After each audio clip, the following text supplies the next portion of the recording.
फडणवीसांना जीव मारण्याची धमकी देणाऱ्याला अटक करण्यात आलेली आहे। सांताक्रूज पोलिसांकडून मुख्य आरोपीला अटक करण्यात आली आहे। बीडमधल्या किंचक नवले तरुणानं सोशल मीडियामधून ही धमकी दिलेली होती। यापूर्वी अटकेत असलेला आरोपी योगेश सावंत आणि किंचक नवले यांच्यातील संबंधांबाबत पोलीस अधिक तपास करतात।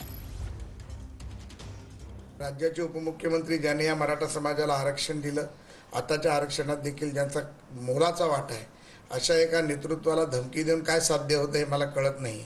मला वाटतं की समाजाच्या मुलांना कुठेतरी भरकटवलं जातं आहे। जे आम्ही म्हटलं की ज्या पद्धतीमध्ये पवार गट हे कृत्य करतायत, मग ते रोहित पवार असतील, राजेश टोपे असतील, इतर त्यांचे नेते असतील, हे मराठा युवकांना भडकवण्याचं जे काम करतायत, माते भडकवण्याची कामं करतायत, ही अयोग्य आहे, ती कुठेतरी थांबली पाहिजे।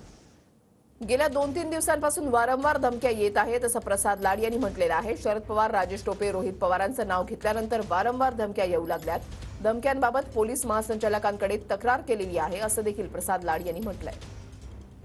सातत्याने ज्या दिवसापासून सभागृहात आणि सभागृहाच्या बाहेर शरद पवार, राजेश टोपे, रोहित पवार यांचं नाव आम्ही घेतलं, तेव्हापासून सातत्याने अनोळखी नंबरवरनं धमक्या देण्याचे फोन येत होते, पण त्याकडे फार गांभीर्याने घेतलं नाही। परंतु सातत्याने 2-3 दिवस दत्ता पाटील नावाचा नांदेडचा युवक असल्याचं सांगून मला धमक्या, शिवीगाळ, बदनामी हे खूप प्रकार चालले होते। त्यामुळे काल संध्याकाळी मी महाराष्ट्राच्या पोलीस महासंचालक रश्मी शुक्ला मॅडमना तक्रार केली